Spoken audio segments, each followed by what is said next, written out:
Ven, que soy Hilary. Sean todos bienvenidos una vez más. No. Ese va para el blooper. Y bueno, lo que yo acabo de decir también. Bienvenidos una vez más a su podcast favorito. Ciertamente hoy va a ser un día importante porque me lo han puesto difícil. Ajá, pero ¿cuál es el podcast favorito? A ver, mala mía. Bueno, sigue vivo. Bolsa, era parte del video, diablo, loco.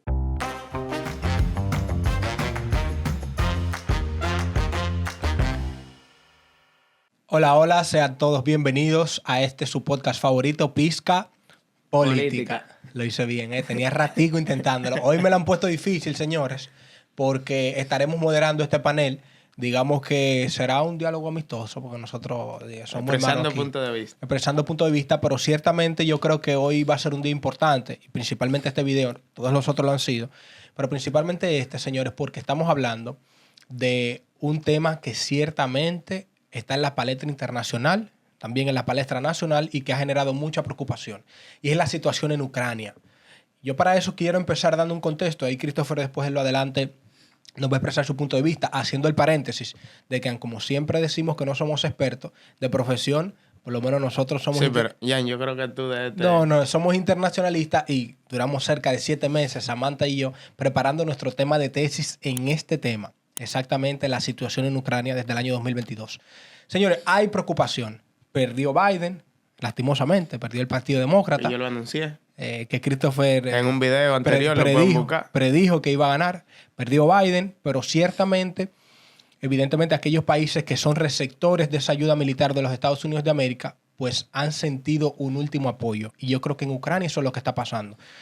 Hace reciente día, una semana, 2 semanas atrás aproximadamente, el presidente Biden le autorizó al gobierno de Ucrania para tratar de defender su territorio, que al momento un 18% del territorio de Ucrania está en posesión de los rusos, principalmente la parte del oeste del territorio. Y ni siquiera de fuerza oficialista rusa. Correcto, ahí vamos a dar ese contexto. Tenemos primero un 18% del territorio en posesión de la Federación Rusa. Aparte de eso, también tenemos 10.000 soldados ucranianos, 10.000 soldados coreanos que se han sumado a la fuerza militar del ejército ruso, que al momento suman cerca de 1.500.000 soldados. Partiendo de ahí, frente a aproximadamente 600.000-700.000 soldados, que son los que tiene la República de Ucrania. Eso por ese lado. También contar de que hace aproximadamente un año ya Ucrania tenía los llamados misiles Stank, que son aquellos que tienen capacidad, digamos que intercontinental y de largo alcance. Sin embargo, no habían tenido todavía, hasta ese momento, el apoyo y la disponibilidad o la autorización de los países de la OTAN para que pudieran hacerlo. Asimismo, también en la misma categoría se han presentado misiles con una misma dimensión de parte de Reino Unido, Gran Bretaña e Irlanda del Norte. Ciertamente, señores, muy reciente, Ucrania ha hecho uso de esos cohetes y esos cohetes han impactado tanto territorio dentro de Ucrania, donde los rusos tienen posesiones importantes, como también al territorio directo de la Federación Rusa, que es importante entender eso. También hay otro contexto y es que una ofensiva que ha llevado Ucrania a una forma de debilitar el escenario ha sido atacar un territorio de la parte directamente del estado de Rusia en la provincia de Kursk. Y se puede decir que ciertamente cerca de un 0,2% de la parte de ese territorio está siendo ahora mismo ocupado por ucranianos, que ciertamente no es una de cierta relevancia para los rusos, que ya tienen un 18% del territorio. En fin, señores, un contexto bien complicado porque Putin ya ha firmado, señores, el decreto que autoriza a utilizar armas nucleares ante países que aún no teniendo esas armas nucleares están siendo apoyados por países potencia que sí la tienen. Que eso está bien. En este caso, países de la OTAN. Y evidentemente eso ha preocupado a la comunidad internacional porque Rusia, desde que empezó la guerra en febrero de 2022, ha estado amenazando en ese contexto. Yo no quiero seguirlo agobiando sobre eso, pero como este panorama general, Christopher, yo creo que las personas deberían empezar a entender. Y antes de entrar en esa parte histórica, a mí me gustaría saber tu opinión. ¿Qué tú crees? ¿En qué escenario estamos? Ciertamente Putin utilizará esas armas nucleares. Ciertamente Ucrania se da de por hecho de que está propenso a perder territorio cuando llegue en varios días, digamos que meses, enero, 15 de enero aproximadamente, cuando Trump llegue al poder, a perder parte de ese territorio. ¿O tú crees que habrá una salida negociada? O, por el contrario, una tercera guerra mundial. Cuando tú dices por el contrario una tercera guerra mundial, es que tú entiendes que todavía no estamos en la tercera guerra mundial. Sí, yo estoy completamente seguro que no estamos. Y pocas probabilidades de que estemos. Bien, perfecto. Sobre la pregunta de que si yo creo que Rusia vaya a utilizar ese armamento nuclear, hay que explicar, sería bueno explicar acá que el sentido de la concepción de los armamentos nucleares para las grandes potencias no es de acción, más bien de reacción. Estoy de acuerdo.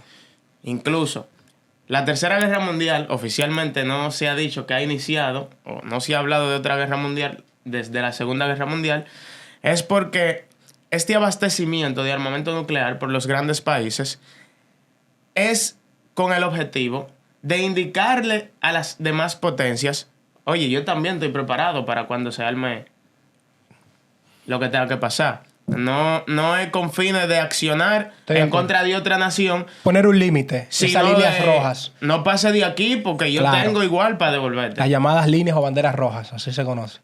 Entonces, eso es algo que tenemos que tener claro. No podemos tapar el sol con un dedo.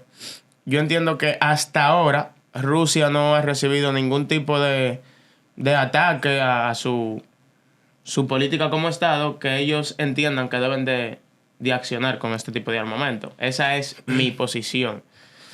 Ahora, de que en pocos meses, yo diría, pudiéramos estar viendo grandes medios de noticias diciendo que estamos presenciando una tercera guerra mundial, yo estoy de acuerdo con eso. Incluso yo tengo mi teoría de que ya la estamos viviendo. Bueno. ¿Por qué?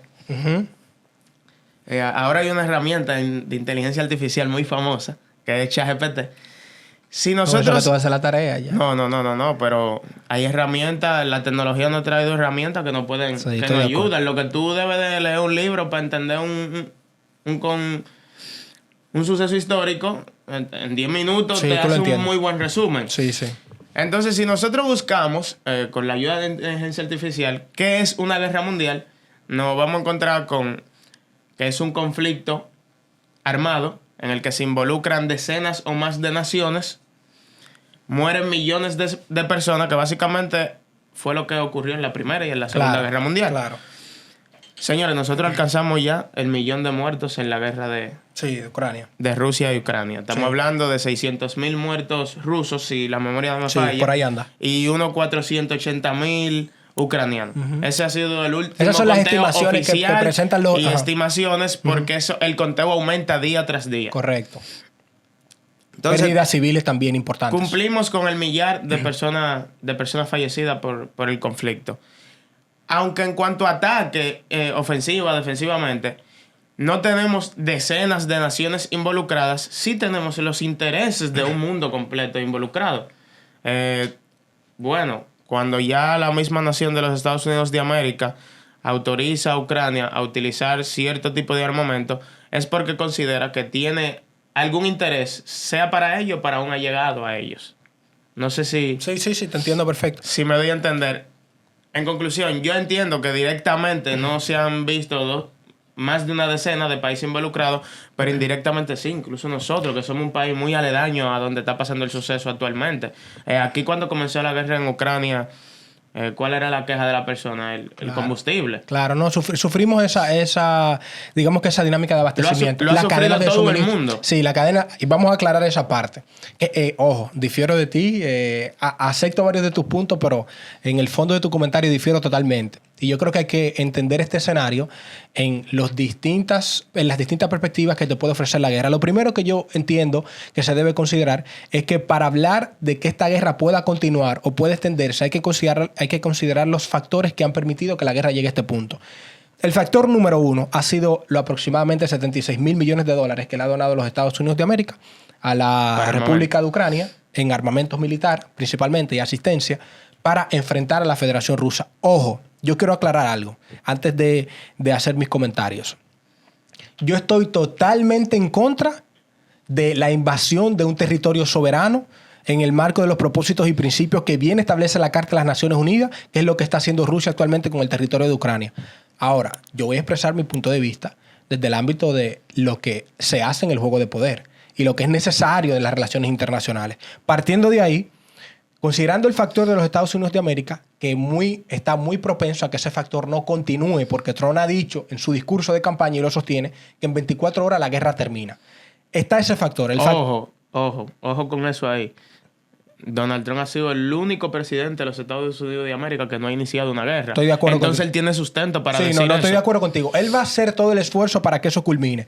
Yo no necesariamente puedo argumentar y coincidir con él de que la va a terminar en 24 horas. De que va a hacer todo lo posible para que termine, sí. Y la primera acción que va a ejercer va a ser cortar la cadena de suministro, que ciertamente, si no está esa cadena de suministro, Ucrania no tiene vías algunas para enfrentar a la Federación Rusa. Eso por ese primer punto. El segundo punto que hay que considerar, evidentemente, es cuál va a ser la acción de la Unión Europea o de los demás países de la Organización del Atlántico Norte, de los reconocidos por la OTAN. O sea, tú puedes juntar tanto al Reino Unido de Gran Bretaña, Irlanda del Norte, Francia, que también está dispuesto, Alemania, que también está dando apoyo, y todos juntos no reúnen siquiera 1/3% del apoyo que da a los Estados Unidos de América a ese país. Lo que quiere decir que hay también aspectos transversales a esos países que su mayor preocupación, Christopher, no es de apoyar a Ucrania para que defienda su territorio, sino es cómo ellos van a seguir suministrando esa cadena de suministro que para ellos es necesaria, principalmente el gas, considerando que el frío está atacando desde ya. Y que, ojo, no hay coherencia en las acciones de los países de la Unión Europea, que por un lado sancionan económicamente, condenan internacionalmente las acciones de Rusia y por otro le compran el gas. Partiendo de ahí, tenemos ese segundo escenario. Bueno, esa es la definición de relación internacional. Y el tercero, claro, que yo creo que es el más importante, yo creo que la capacidad de Rusia, que nadie puede subestimar la capacidad, lastimosamente, de en la presidencia o quien dirige el imperio ruso, que es Vladimir Putin. Está más que consciente que va a tener una salida negociada o está propensa a tenerla durando cerca de 1 mes y medio en la guerra cuando llegue Donald Trump. Va a tener un escenario mayor. Por lo que yo creo que Putin no se arriesgará a iniciar una acción nuclear en contra de Ucrania si sabe que tiene posibilidades de culminar la guerra con un escenario bastante positivo a él con la llegada de Donald Trump al poder. En ese sentido, yo creo que la guerra debe analizarse en esos vertientes. Miren, señores, vamos a ser claros. La llegada de Vladimir Putin al poder a finales de los años 90, inicio del 2000, fue muy claro. Y hay que ser honestos. El imperio ruso está formado en una concepción dogmática en el cual, para Putin, que es el presidente de ese territorio, entiende que la única forma de que Rusia se sostenga es garantizando el acceso a los mares, aunque eso no se establezca directamente. Y aunque se entienda que Rusia tiene cerca de 8 mares a los cuales tiene acceso, el principal es el Mar Negro. Y el Mar Negro, que está controlado por Turquía, y es uno de los más importantes, es ese filtro que tiene natural. relaciones con Ucrania. Y es ese filtro natural en el que Ucrania tiene esa naturalidad para comunicarse con la Unión Europea. Es por eso, señores, y aquí lo vamos a explicar como lo diría Joseph Margentot, que fue quien hablaba de esas relaciones internacionales basadas en un realismo de poder. Putin prefiere, señores, acabar con el país y acabar con el mundo entrando a una carrera nuclear que tener en la puerta de su casa a un país que fue una ex república soviética hasta 1991 con el referéndum de independencia de Ucrania. Prefiere acabar con el mundo, incluso con ese país, que tener a la OTAN en la puerta de su casa y que tenerlo apretado. Eso yo lo tengo más que consciente. Sí, pero con eso hay un problema. Y estoy de acuerdo contigo. Con esto te voy a dejar, Chris, para que tú establezcas tu punto. Basado en todo ese contexto que evidentemente te obliga a analizar la guerra de diferentes perspectivas, que aquí deberíamos hacer un análisis histórico desde esa independencia de Ucrania, desde incluso los levantamientos dentro de Ucrania del 2004, esa conocida Revolución Naranja, después esa conocida Revolución del Euromaidán, donde salieron protestantes que dividen a Ucrania, tanto los que son prorrusos como los que son prooccidentales. Habría que analizar todo ese escenario para entender de que ciertamente Ucrania es un estado polarizado. Y te voy a dejar este dato, Christopher. La última encuesta que se ha publicado, que es muy diferente a la que se había publicado en febrero del 2022, dice que el 54% de los ucranianos quieren que la guerra acabe y que están dispuestos a perder territorio. No es fácil estar en guerra, pero tampoco es fácil, señores, perder un territorio soberano e independiente, que tú no estás dispuesto a hacerlo. Entonces, dentro de esa hegemonía de poder, yo creo que habría que analizar los escenarios porque Trump tiene una agenda bastante clara. Y aquí si hay un factor determinante para que la guerra pueda continuar o acabar, será Donald Trump. Pero también, Christopher, y ahí te voy a dejar tu comentario, Trump no puede ser precipitado a terminar la guerra en esas 24 horas, porque tú tienes una República Popular China que está observando con detenimiento qué tan fácil puede salir Rusia de esta guerra. Y si se la ponen con los mangos bajitos, Taiwán que vaya preparando las armas, que le espera lo de ella. Es así que yo lo veo. Bueno, Así Entonces que yo lo tú veo. estás hablando de una tercera guerra mundial. No una tercera guerra mundial. Estados Unidos es el mismo cachú que Ucrania. No, imposible que es un cachú. Claro que no es un cachú. Sigue siendo la potencia número 1 del mundo. Pero ahí era mi cuestionamiento. Recuerda que te lo hacía en el debate referente a una posición de Donald Trump al poder y una posición del Partido Demócrata que, ojo, estoy totalmente de acuerdo y creo que los estadounidenses eligieron, y eso debe respetarse, en cómo Donald Trump va a manejar esa hegemonía de poder en el escenario que se presenta. Porque terminar la guerra sería lo más idóneo. Pero, ¿y los factores transversales que eso tiene? ¿De qué forma la vas a terminar? Lo que sí está claro es que Ucrania tiene un mes, señores, para recuperar la mayor cantidad de territorio que pueda. Porque cuando usted se sienta en la mesa a negociar, usted va a negociar en función de los territorios que usted tiene ocupados. Y ese 18% de territorio ucraniano que tiene Rusia ocupado, tiene que perder. Asimismo, hay que ser honestos, señores, porque también la comunidad internacional pierde. O sea, eso es un efecto transversal. Usted decirle a Ucrania que usted va a perder territorio, es decirle a los demás países que son colindantes, muchos de ellos República Soviética y Georgia, que vivió en su momento una invasión en el 2008 por ese mismo aspecto. O sea, tú vas a tener que decirle, prepárate que en cualquier momento Rusia también toma esta acción. Entonces, la comunidad internacional no puede ser tan débil que le permita a Putin salirse con la suya, pero tampoco puede ser tan fuerte que permita que haya una escalada nuclear. Entonces, yo creo que por ahí es que anda. Por eso es que te digo, al momento, en el escenario que yo estoy viendo, me atrevo a decir, Christopher, de que una tercera guerra mundial no la vemos. Lo que yo veo es una ofensiva importante, que Ucrania sabe que tiene el reloj en contra de ellos antes que llegue Donald Trump al poder. Fíjate cómo Biden impulsó esa última donación. Sí, antes de salir del poder. Antes de salir, impulsó eso. El Congreso se lo aprobó, que había sido difícil. Ya le dieron la acción militar en el que pudo utilizar esos cohetes de largo alcance o intercontinentales. Es porque sabe que tiene el reloj puesto, como dice Tolentino. Ahora mismo ya tienen el reloj puesto. Y hay que ser honestos, señores. En la guerra y en legítima defensa, el principio de proporcionalidad está establecido. Es un derecho reconocido. Aunque estamos hablando de una guerra, un escenario internacional donde hay un conflicto bélico marcado en un derecho que está siendo violentado, que es el derecho a la soberanía e integridad territorial de Ucrania. Basado en ese escenario, hay que ser honesto, Chris. O sea, tú tienes ahora mismo un principio de proporcionalidad que te dice que si tú me atacas con un cuchillo, yo no te voy a atacar con una piedra, tengo que atacarte con el mismo cuchillo. Y eso es lo que se está viendo. Entonces yo creo que el escenario va a rondar por ahí. Qué bueno que tú mencionaste eso antes de yo tomar la palabra, lo del principio de proporcionalidad. Por eso yo estoy a favor del nuevo decreto de Vladimir Putin. O sea, ¿por qué yo no puedo juzgar de forma nuclear a un país que, aunque no es... vamos a suponer, tan significante en esos términos, sí tiene apoyo de mis principales enemigos, vamos a llamarlo así, en cuanto a política internacional se refiere. Claro. O sea, yo estoy 100% a favor de eso. Ahora, camino acá, yo me hacía la siguiente cuestionante. ¿Qué tanta fidelidad ha desarrollado Vladimir Putin en el pueblo ruso que él nos está jugando actualmente con un abandono social hacia su poder? Paso a explicar. Las guerras, así como tú dijiste el dato de la encuesta, que el 54% de la población ucraniana prefiere que la guerra termine, yo estoy seguro que los habitantes rusos, principalmente los que se encuentran cerca de esa zona aledaña a Ucrania, tampoco están contentos con la guerra. Claro, que ojo, en Rusia se manipulan esos datos, hay que ser honesto. Entonces, de cierta manera, la sociedad rusa también va a jugar un factor importante en qué en tanto pueda negociar Vladimir Putin con las demás naciones. Porque en algún momento va a salir una presión. Actualmente no se siente porque esa parte del pueblo ruso que vive en zonas aledañas a Ucrania, si vemos el mapa, como las que quedan así, no es tan significante porque estamos hablando de un país inmenso, gigante. Pero en algún momento esa presión social debe de salir a la luz. El sufrimiento que está pasando el pueblo ucraniano ahora mismo debe de ser el mismo sufrimiento. Perdón. Suscríbanse, señores. Esto es importante. Ustedes tienen que decirnos si ustedes creen que estamos en tercera guerra mundial. Es gratis. Y esto es gratis. Y ojo, señores, si viene la tercera guerra mundial, ¿dónde es que nos vamos a guarecer? ¿Por qué nos toca? Entonces, vayan comentando eso. Si ya hay una casita de acogida, que nosotros estamos dispuestos también a coger para allá por si algo nos cae. Dale, Cris. Entonces, ¿qué pasa? Mi teoría es la siguiente. El pueblo ruso que se encuentra en zonas cerca a Ucrania debe de estar sintiendo el mismo descontento que tiene la población en Ucrania. Porque las consecuencias son iguales en cuanto a guerra se refiere.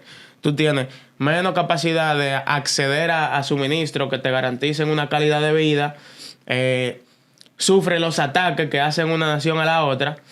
Entonces, como que, ¿qué tanto poder puede ejercer esa población descontenta a que Vladimir Putin, vamos a poner, se ponga un poco blandito en cuanto a negociaciones se refiere, y ceda?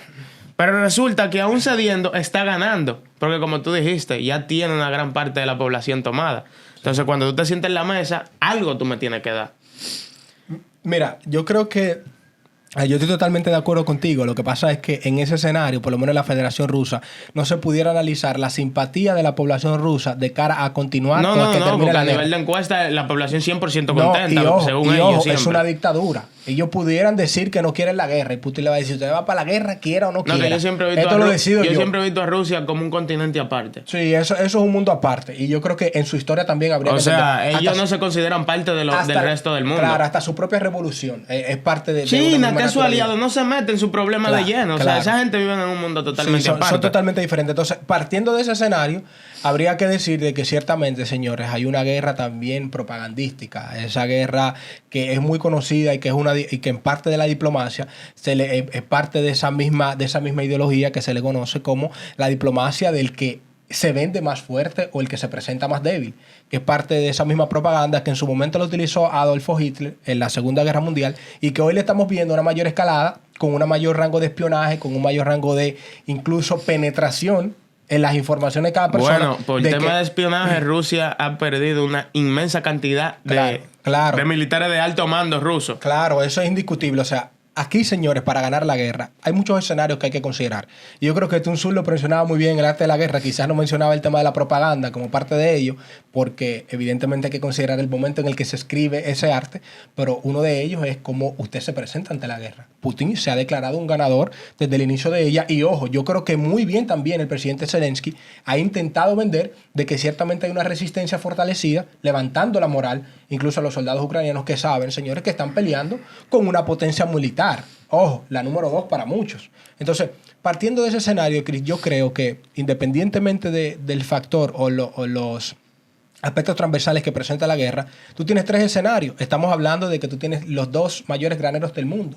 Entre ellos están entre los 3 mayores graneros. Tú tienes a Ucrania, que es el mayor proveedor de maíz del mundo, señores. O sea, tú tienes que decir de que ahora aquí lo que comemos pollo, nos está saliendo más caro el pollo o el pollo subió en su momento. Porque no hay comida para los pollos. No hay comida para darle a los pollos, que es la cadena de suministro. Igualmente se veía, pero igual Europa. Todos los países que son aledaños a Ucrania y Rusia, la carne de cerdo y todo de vaca subido. está por la nube. Ojo, que se abrió un corredor. Y no es por falta de animal. Los animales siguen en su misma cantidad. Es que no hay alimento para los animales. Se abrió un corredor humanitario. Varias veces hubo más que un cese al fuego con los fines de que pudieran llegar a su alimento. Lo que se abrió fue un corredor humanitario cuando la comunidad internacional entendió, luego de febrero del 2022, que todos salieron a condenar a Rusia, excepto la República Popular China. Hay que establecer ese paréntesis, siempre yo lo pongo ahí, que la gente se lo olvide. Todos condenaron a la comunidad internacional. Pero tampoco le aplaudió. Fue un excelente manejo político. No, como lo han hecho en los últimos años. Para mí es la potencia número 1 en cuanto a política se refiere. Hubo una abstención. Yo no comulgo mucho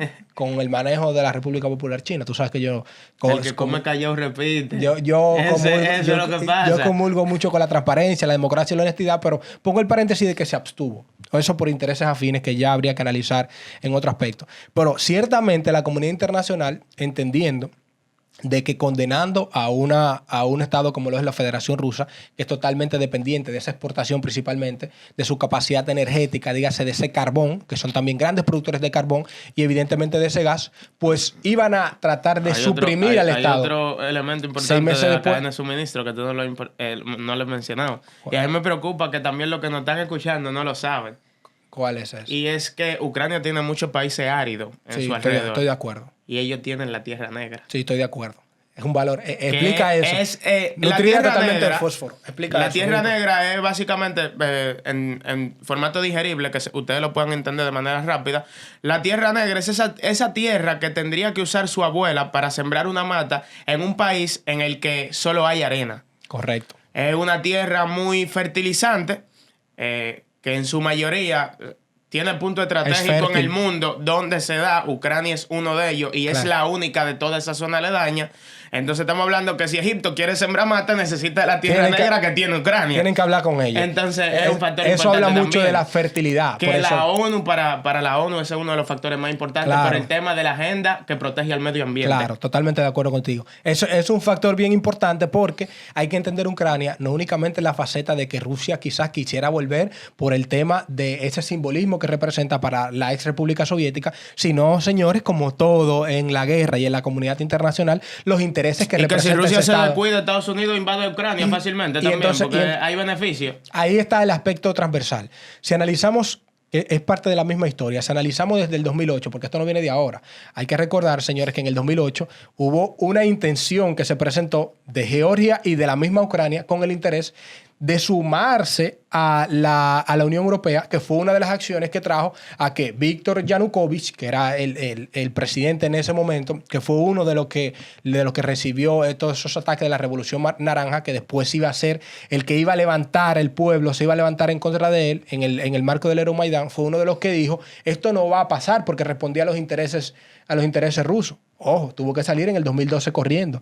Al resultado de eso, que se posicionaron presidentes de tendencias muy orientados hacia Occidente, que yo creo que eso ha sido también un error garrafal. Yo creo en la libre determinación de los pueblos. Yo creo en la libre soberanía e integridad. No, sí, sabemos que tú eres un predicador de Montevideo máximo, en su máxima expresión. Pero ojo, Christopher, también yo entiendo el contexto internacional de que hay que ser pragmático. O sea, tú no me vas a decir, por ejemplo, de que nosotros tenemos la capacidad, la República Dominicana tiene la capacidad mañana de ser de corte socialista comunista. Eso no será posible. A los días estaremos invadidos por los Estados Unidos de América. Eso es lógico. Y yo creo que partiendo de ese escenario hay que entender la importancia que tiene para el cinturón de seguridad, señores, de los países potencia, de que incluso aún uno teniendo esa libre determinación, que para muchos es un corte idealista y que quizás debiéramos ver y comulgar sobre esos intereses internacionales, ciertamente no todo el mundo tiene la capacidad de hacer eso. En el 2008 se demostró. Tuvimos el Euromaidán, salió el presidente Víctor Yanukovych o lo sacó a la población, trajo un sinnúmero de muertos importantes. ¿Y qué hizo Rusia en el 2014? Se anexionó Crimea bajo un referéndum aprobatorio. Se anexionó Crimea, ojo, una de las penínsulas más importantes, porque la gente no entiende a veces lo importante. Hay puntos estratégicos, la importancia de los territorios, principalmente en el aspecto geográfico. Que tienen una bendición en cuanto a ubicación geográfica se refiere. Ojo. Que nosotros somos uno de ellos. Claro. Nosotros somos un pedacito de tierra que esa gente está dispuesta a matarse por nosotros en cualquier momento. Claro, la importancia geográfica, eso por los aspectos principalmente para las potencias, y refiriéndome especialmente a la península de Crimea, era uno de la principal cadena de suministro energético. O sea, empezaron a atacar las infraestructuras, que fue parte de lo más importante, y años posteriores tuvimos la guerra. Y eso yo creo que hay que entender de que la comunidad internacional no viene trabajando en el tema de Ucrania desde ahora. O sea, tuvimos los acuerdos de Minsk posterior a esa anexión de Crimea 2014-2015. ¿Qué hizo Rusia? Eso fue un papel más. Agarraron el papel, venga, borrón y cuenta nueva, métalo en la gaveta, y empezó de nuevo. Yo creo, señores, de que así como nosotros lo vemos en Medio Oriente, el tema de Ucrania, Chris, yo creo que la gente debe entender esto. Y usted emitir su opinión y decir lo que usted piensa, porque para muchos Putin es un balance. Y lo pueden hacer al mismo tiempo que le dan like al video. Claro, y se suscriben. Aprovechan, su comentario y se suscriben. Para muchos, Putin es un balance en la comunidad internacional. Aunque para mí es un mal necesario en la comunidad internacional. Mira cómo Christopher lo define. Para mí no debería existir. Esa figura no debería existir. Es un mal necesario. Yo no creo que debería existir. Incluso tú tienes un empleo. Sí, claro. En todas las oficinas debe de haber esa persona que nunca está en disposición de ayudar. Estoy de acuerdo. Que es la que dicen, a mí nadie me coge de pendejo. Siempre en las oficinas debe de haber una persona así. Sí. Igual en la comunidad internacional. O sea, debe de haber una persona con gran poder político, armamentístico y de población, en cuanto a cantidad de habitantes se refiere, que considere que vive en un mundo totalmente paralelo, que es el caso de Vladimir Putin. Yo estoy totalmente de acuerdo contigo. Pero ya producción nos está diciendo que tenemos que cortar, que vamos largo. Pero ahora que falta. Pero miren, señores, este es un tema exquisito que ciertamente no debería tratarse únicamente. Y tienes razón de por qué durar mucho tiempo. Estamos hablando de 2 años de constantes cambios. Y deberíamos continuarlo. Y lo hemos tocado muy someramente por arriba para que se entienda. Si nos hubiera gustado para la próxima traer una pizarra para explicarle geográficamente la posición y la importancia. Y le prometemos que vamos a continuar hablando de este tema. Yo con mucha prudencia y mucha humildad le digo de que Samantha y yo, que lastimosamente no ha estado aquí con nosotros, duramos 7 meses, señores, en un momento donde la guerra había empezado, analizando este tema y presentando nuestra tesis de investigación o tesis de grado. Tú, que le tú invito... comenzaste a mediados del 2022, que fue cuando la guerra empezó la guerra. Yo le invito a ustedes, señores, a que también, si la necesitan, nos escriban privado, le mandamos la tesis para que entiendan un poquito este contexto y decirles, señores, y esta es mi posición particular. Nosotros hicimos el acercamiento con muchos amigos y allegados que tenemos en la Cancillería y ciertamente nos pidieron disculpas porque en función de las responsabilidades que tienen de Estado, pues no pueden emitir opiniones al respecto. Y eso porque hay que mantener incluso el mismo discurso alineado a nuestra política exterior. Sin embargo, yo me voy a tomar este derecho porque no sé en qué momento ya no podré hacerlo. Oye, tú eres la gente que más derechos tiene. Yo nunca había visto... No, me voy a tomar eso, Christopher, porque no sé si en algún momento tampoco podré hacerlo. Y esto es un comentario totalmente aparte de las responsabilidades que yo puedo tener en mi calidad de servidor del Estado. Miren, señores, la comunidad internacional actúa en función de sus intereses. Eso es como una relación de pareja. Así me lo definía el embajador. Funcionan como las personas. Sí, como una relación de pareja entre las personas. Entre las personas, y te pongo el ejemplo de las parejas. Así lo decía el embajador Ditren. Recuerdo cuando me daba la clase del crecimiento de la República Popular China. Y él decía, para que un Estado se mueva, tiene que haber algo por el cual se está moviendo. Y una frase muy popular que decía en su momento Deng Xiaoping es que no importa si el gato es blanco o negro. Lo importante es que él case el ratón. Así que, señores, entiendan la situación. Hablando de eso es buena la carne de gato. Sí, entiendan la situación de la guerra en Ucrania como un aspecto en el cual muchos países no están involucrados directamente, pero hay un interés económico, hay un interés geopolítico y sobre todo hay un interés imperial. De ahí yo quiero concluir diciéndole a ustedes lo siguiente. Putin es un dictador, es mi posición. Está violentando todo el derecho internacional, la soberanía, el principio de integridad territorial y todos los propósitos y principios de la Carta de las Naciones Unidas. Pero también aquí hay muchos países que están nadando en el marco de sus intereses. Y con ello quiero decir, yo no le garantizo que Trump en 24 horas termine la guerra. Tampoco le garantizo de que haya una escalada nuclear.